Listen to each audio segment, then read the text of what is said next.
Olá! Bem-vindos a mais um vídeo do canal Conhecendo o Cristianismo.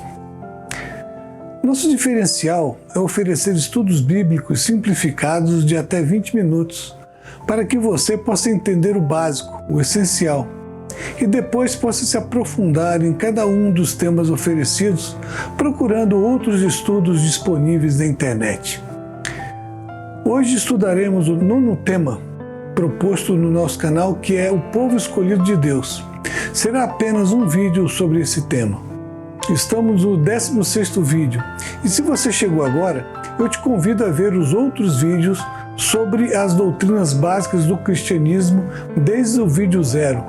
É só acessar o canal e escolher os vídeos. Eu sou William Pereira, apenas um cristão.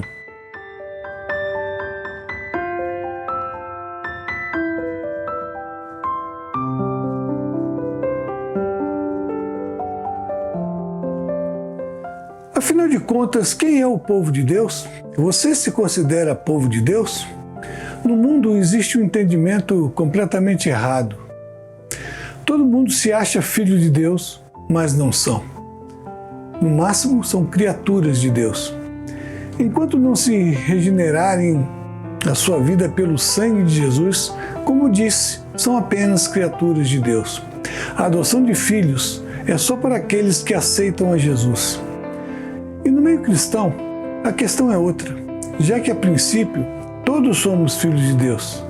E essa questão envolve o entendimento de ser ou não participantes do povo de Deus. Parece inacreditável, mas existe no meio evangélico uma divisão entre correntes teológicas e doutrinárias que apontam para povos diferentes, gentes diferentes, que se arvoram com a titulação de povo de Deus. E certamente não serei eu quem conseguirá colocar um ponto final nessa discussão. Mas de qualquer forma, creio que vale a pena que você entenda esses dois caminhos que estão colocados diante de nós, para que possas avaliar as possibilidades e, de acordo com o que Deus falar ao seu coração, você possa afirmar as suas próprias convicções. Desde a antiguidade, e desde que Deus retomou o seu contato com alguns seres humanos em especial, falando e se manifestando a eles diretamente, Deus fez uma escolha pessoal e soberana. Quando Deus chamou a Abraão na terra de Ur dos Caldeus, ele viu em Abraão um homem com alguma identificação especial com as coisas espirituais. Abraão, como seu pai Terá, vivia no meio de um povo idólatra e politeísta, ou seja, adoravam muitos deuses.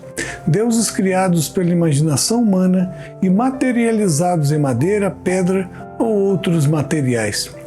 Mas então, Deus falou com Abrão e mandou que ele saísse da sua terra e de perto da sua parentela e fosse para um lugar que ele mostraria. Como ele obedeceu a Deus e saiu de Ur, depois de algum tempo, Deus fez uma promessa solene a Abrão. Além de trocar o seu nome para Abraão e o da sua mulher de Sarai para Sara, Deus prometeu que faria dele uma grande nação, tendo uma descendência como as estrelas do céu. O tempo foi passando e nada de um herdeiro. E aí, a mulher dele resolveu agir no lugar de Deus e cometeu uma grande bobagem. Entregou a sua serva Agar para ser a mãe do herdeiro que Deus não mandava. O pecado da falta de confiança em Deus teve uma consequência nefasta. Depois de um tempo, quando o filho de Agar já era um adolescente, as coisas começaram a se complicar. Então, Deus cumpriu a sua palavra e fez com que Abraão tivesse de Sara, já idosa, o seu filho Isaque. Como Ismael, filho da escrava Agar, estava desprezando o filho legítimo e herdeiro da promessa, Sara exigiu que Abraão mandasse Agar e Ismael embora. Eles iriam morrer no deserto, mas Deus cuidou deles e eles sobreviveram. E isso gerou a nação que até hoje é inimiga do povo de Deus escolhido e declarado no Antigo Testamento. Então, a partir de Isaque, Deus cumpriu a sua promessa em criar um povo de Deus, que Deus o chamaria de seu. de sua propriedade exclusiva, um povo que não seria como os outros povos que cultuavam falsos deuses. Assim, Deus escolheu entre todas as nações o povo de Israel para ser esse povo de propriedade exclusiva dele. Mas existiam condições para que a bênção de Deus permanecesse sobre esse povo. Eles não poderiam seguir a outros deuses e não deveriam se misturar com outros povos. O tempo passou e veio a escravidão no Egito, já avisada que viria muito tempo antes de acontecer. E Deus, depois de 400 anos, mandou Moisés para libertar o seu povo da escravidão no Egito. E esse povo tinha perdido muito da fé nas promessas de Deus. Mesmo assim, não deixaram de ser o povo escolhido de Deus e clamavam por libertação, e Deus os ouviu. Durante 40 anos, aquele povo viu diariamente o poder de Deus se manifestando sobrenaturalmente sobre todas as coisas e o seu cuidado para com o povo. Não faltou água nem comida. As suas vestes não envelheceram e eles viam, todo dia, a nuvem à frente durante o dia e a nuvem de fogo durante a noite, por 40 anos.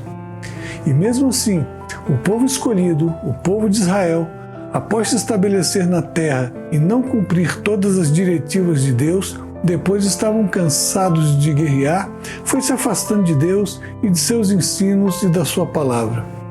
O povo fez o que Deus havia proibido e se misturou com outros povos, que trouxeram os seus falsos deuses e a sua idolatria para o meio do povo de Deus, e muitos se corromperam. São inúmeras as passagens bíblicas onde Deus faz promessas específicas para o povo de Israel e outras reprimendas, onde alertava para fugirem do pecado da idolatria, ou seriam severamente castigados. E Deus puniu muitas vezes o seu povo por causa da desobediência e da idolatria que entrou no meio do povo. Os avisos de Jeremias, Isaías e outros profetas não foram ouvidos. E mesmo com o afastamento do povo, Deus não deixou de amá-los e nem o desprezou como povo escolhido e herdeiro das suas promessas. Deus não alterou as suas promessas para com o povo de Israel, mesmo diante da infidelidade deles. Deus se manteve fiel às suas promessas e não as alterou, mesmo com toda a infidelidade daquele povo que escolhera para ser seu. Deus avisou que o povo seria disperso pelo mundo, mas que um dia o traria de volta à terra que ele havia prometido a Abraão. Ele falou e ele cumpriu. E desde os anos de 1800, na nossa era, Deus começou a trazer o povo judeu de volta para a terra de Israel. Foram inúmeras áreas onde judeus vindos dos 4 cantos do mundo retornaram para uma pequena terra. Simples cumprimento das promessas de Deus. A língua hebraica estava morta e reviveu. A terra estava assolada por malária e outras pestes. Era uma terra totalmente árida e sem vida, e hoje frutifica no deserto. Tem tudo no YouTube, é só você pesquisar. Em 1948, uma das mais impactantes promessas, que era uma profecia do próprio Deus, se concretizou quando o Estado de Israel foi novamente criado, algo sem precedentes na história mundial. E os Estados Árabes, oriundos de Ismael, o filho da escrava, tentaram destruir e eliminar o Estado recém-nascido de Israel, atacando Israel em sucessivas guerras, onde a vantagem era de 10-1, e todos foram derrotados. E tentam destruir Israel até hoje, sem nenhum sucesso. Procure no YouTube vídeos e narrativas sobre as guerras de Israel e você vai encontrar verdadeiros milagres, coisas inacreditáveis, sobrenaturais, que levaram Israel a várias e alucinantes vitórias. E digo mais, se na Guerra dos 6 Dias Israel tivesse destruído a mesquita de Al-Aqsa, o 3º templo já estaria construído e a volta de Cristo seria ainda mais iminente. Mas Deus não o permitiu, pois isso ainda não estava no calendário dele para o final dos tempos.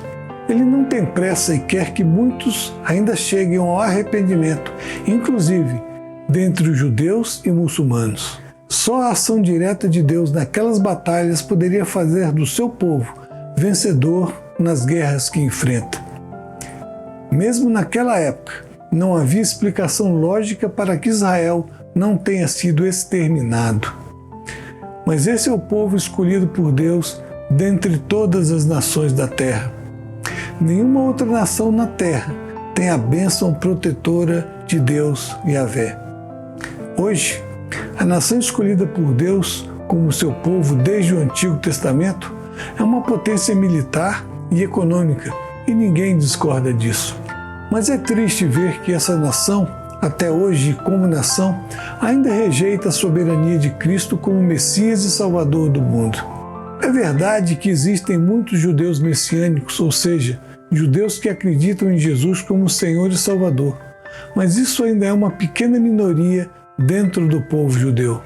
E é a partir disso, da rejeição do Filho de Deus, Jesus Cristo, que se criou na mente de muitos cristãos um novo conceito de povo de Deus, ou seja, a igreja, uma figura que nunca fora revelada aos profetas antigos. Creio que esse conceito tem muito a ver com a declaração de Pedro, um judeu, que afirmou em 1 Pedro 2,9, ao se dirigir à igreja de Cristo, quando afirmou que vós sois raça eleita, sacerdócio real, nação santa, povo de propriedade exclusiva de Deus. E esse povo tinha uma missão, proclamar as virtudes de Cristo, que nos chamou das trevas para a sua maravilhosa luz. Assim, uma corrente teológica defende e entende que ao recusar o senhorio de Cristo, o povo de Israel perdeu todas as promessas feitas por Deus durante séculos. E assim, essas promessas são agora pertencentes à igreja, à noiva de Cristo, e não mais ao povo de Israel. Mas se esquecem de que as promessas de Deus são irretratáveis e independem da ação humana de escolha disso ou daquilo. Com isso, criou-se a teologia da substituição, quando se acha perfeitamente normal substituir o povo de Israel, aquele mesmo que vive hoje na Palestina, objeto de inúmeras promessas de Deus ao longo dos séculos, pela igreja e noiva de Cristo. Com todo o temor, isso me parece uma usurpação não autorizada por Deus. Existem inúmeras profecias ainda não cumpridas sobre o povo escolhido, Israel, que pelo próprio contexto da palavra são facilmente verificáveis que se referem ao povo de Israel e não à igreja. Eu prefiro crer que Deus não é homem para mentir e o que ele prometeu, ele há de cumprir. Hoje é sim o tempo da igreja. Igreja como povo de Deus, também. Mas somos apenas um povo enxertado na videira, e a videira é Israel. Deus reservou esse tempo desde a rejeição de Israel ao Messias enviado para a plenitude dos gentios, ou seja, o tempo de salvação dos povos não judeus, mas de pessoas judias também. Mas a porta está se fechando. E assim, quando o último salvo predestinado entre os gentios passar pela porta, começará a restauração de Israel. E lá já tem um monte de judeus e árabes messiânicos que pegaram carona na plenitude dos gentios, graças a Deus.